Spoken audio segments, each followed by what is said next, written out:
I'm Adam Maness. And I'm Peter Martin. And you're listening to the You'll Hear It podcast. Daily music advice coming at you. Coming at you today, we are super diminished. I think we just invented a new scale. Have we ever done a musical banter before that? Was that the first time? That was the very first one. We're so excited to be in the new pod suite with the Flying V keyboards here, so we can have a little musical conversation every now and then. That's nice. The diminished scale really lends itself to musical conversation. It's all really open-ended, you know what I'm saying? Yeah, don't diminish the value of the diminished scale. I would never. Yeah.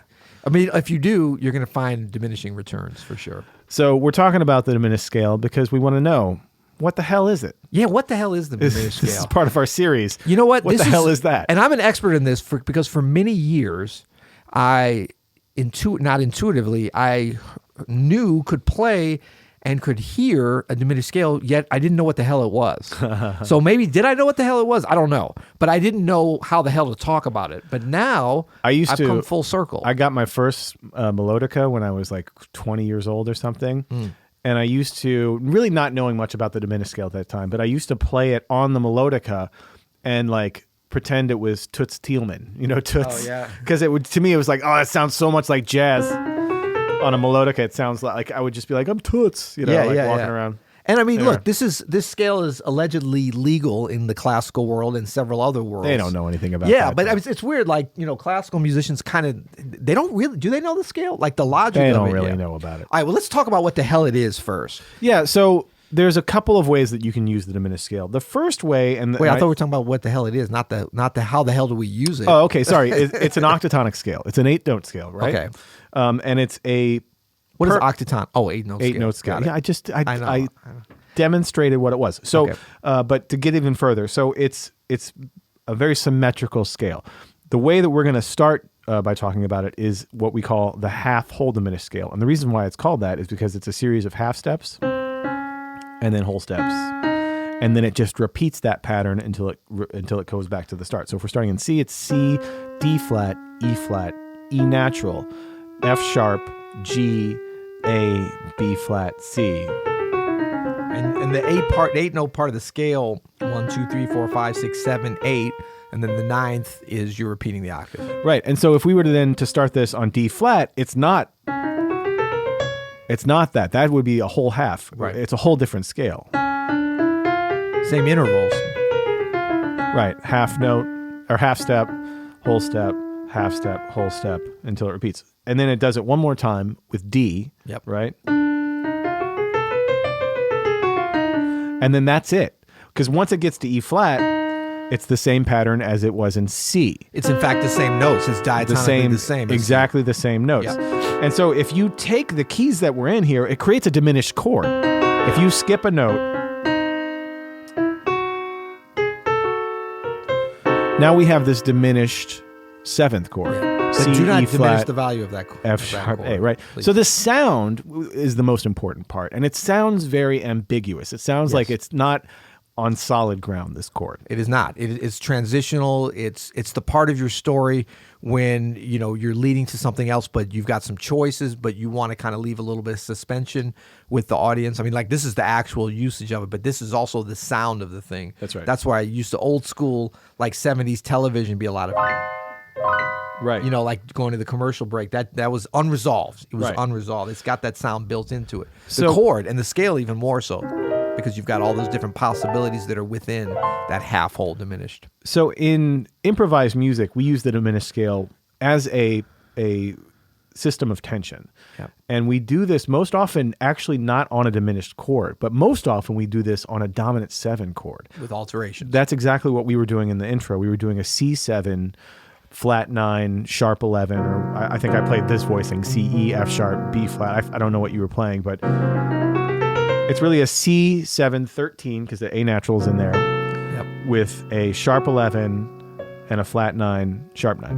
Yeah. So that doesn't really matter. That sounds more complicated than what it actually is. If you know this scale, you can use this. So say if we're going to F and we have what is commonly referred to as a 2-5-1 cadence.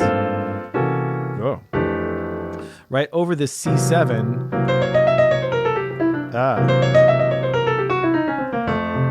Right, we can use that to resolve down to the F. It sounds It's almost like a great. bunch of like kind of leading tones Exactly. It's a series of leading tones, Yep. as a matter of fact. Yep. Like it's endless, the uses of the scale as a tension builder to release later. And that's all built into the scale. So Yeah. and that's even just playing it as a scale.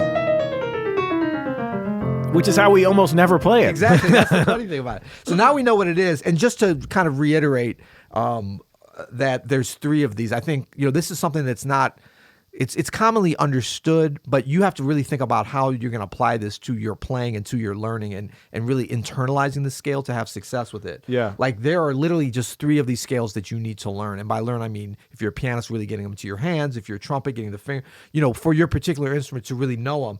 But you want to be able to hear when it starts to repeat. So the C half whole,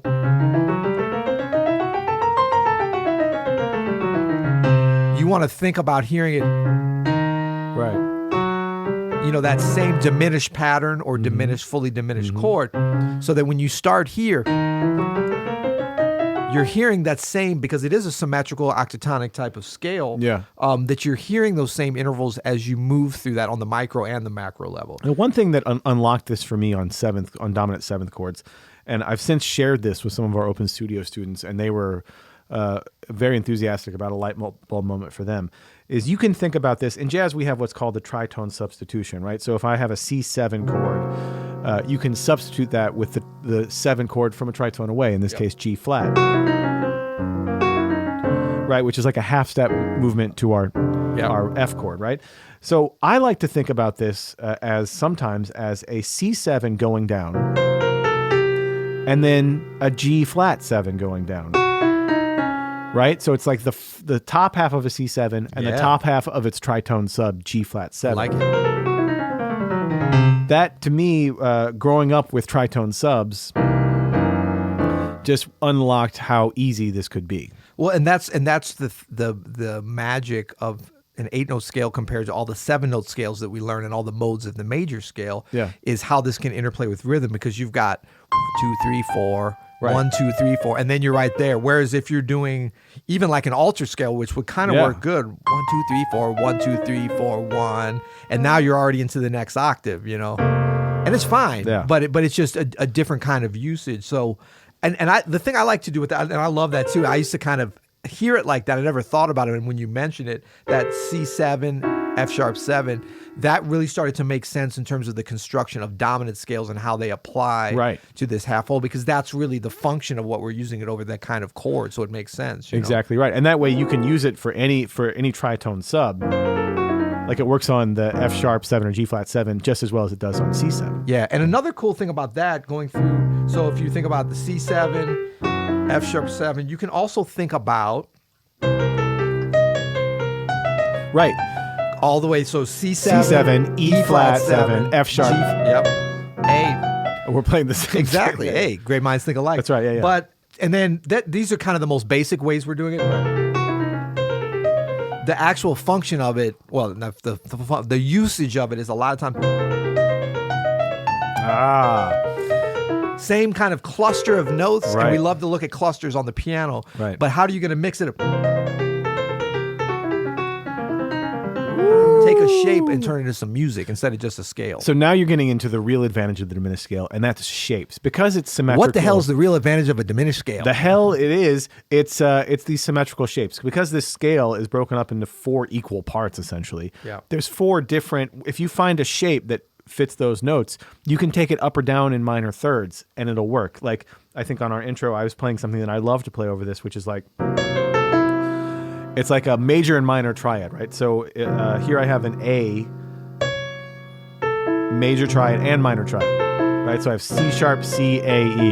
Yep. And it's 4-note set like we were doing before, which is nice. I can move this then down in minor thirds. So here's the A, now F sharp, which is A sharp, A natural, F sharp, C, then E flat, Yep. and then C itself. Yep. Like those 4-note shapes are so easily moved around. And then, as always, you were starting to play around with this, Yeah. Like, just change up the order. Then you're going to get into some places, so you're not just running from top to bottom. It's endless. Like you can do like whatever. Yeah. Like whatever you want to make of those shapes. But I think as pianists especially, the shape thing can unlock this because once you sort of get that in that mode of minor thirds, you find these shapes that work in the scale and you can literally just start practicing transposing them up and down in minor thirds. And just to show how much the rhythm matters, these are all kind of examples of 4-note, 2+2, 4-note rhythmic things that would be 16th notes, 8th notes, whatever. When you start to play with 3-note, whether it's triplets or still layered over the 8th notes, broken fifths, or and combining them and stuff, the diminished scale really shines there too as well, especially over this half whole. But today we're really talking about, we're giving them extra because we're talking about what the hell is it. We already showed them what the hell it is. This is how the hell to use it. But we should also talk about what I always thought was the only diminished scale, which is the whole half, right? Is that still a diminished scale? Oh, it certainly is. Some people are dogmatic, like that's the real diminished scale. So over C, it would be very different sound. But it's the same pattern. It's just starting it in a different place, right? So it's whole step, half step. You're going to get actually the same three scales, the same notes of the same three scales. Exactly. It's just a matter of thinking about it in a different way. And if you think about like a D, like a B dominant. Right. It's a that's the C. Yeah. It's either a B half whole or a C whole half. Yeah. Like it's or the a same. D half whole. Or a D or half. anything else within that. Yeah, so many others. But this is commonly used, like I think of whole halves on, the only time I think of them is on actual diminished chords. Exactly. Fully diminished. Fully diminished. Or with a major 7, anything in that area. Like, yeah, that's really, and really like I think the time that I really am sort of conscious of using this in a way that it's like, I'm using the notes of that scale as opposed to applying that half whole in a different way would be like, on a ballad. Well, it didn't have to be a ballad, but so like F minor 7 to B flat 7. And then we're going to go to E flat, but we go to. Yeah. And I try not to do the exact scale because that's corny, but Totally. They've resolved. Totally. Yeah. Yeah, that's a good. But it's also really, I mean, look at that. That's all within that whole half, but it's kind of hearing it off of that like B. Well, it could be anywhere in the diminished, but I'm hearing it as like a B7 sharp 9. Right. And then resolving to the E flat major. That's awesome. Well, if you want to get in on this series of what the hell is it, let us know what you. What the hell do you want to know? It's aggressive, but it's kind of passive also. We've opened up Pandora's box with the hell. Right. Well, we had a lot of good response from your What the Hell series. Because it started out, Where the Hell is Peter? And then you're doing them on your own. And you came up with What the Hell. So give us a like and subscribe here on YouTube if you're watching on YouTube. We're on the YouTube. We're twice a week coming to you officially now from the new Pod Suite on the YouTube. So look out for that. We've got a bunch of new great videos. Like and subscribe, all that good stuff. And leave us a rating, review, or comment. And should I give them an example of? I mean, we don't want to put words in their mouth, but this was a recent one. Yeah, go ahead. This is from Ezekiel Peterson from Chile. We got fans around the world, yo. I hear this podcast every morning on my way to work. The advice they provide is excellent, and the great majority of the episodes are both informative and fun. Thank you so much. We appreciate it. We're going to give a shout out for every rating and review that's given. So if you want to get a shout out on the show, give us a rating review on Apple Podcasts. This is going to get out of hand. It's going to get out of hand. But you know what? We're committed. So all right. Till tomorrow. You'll hear it.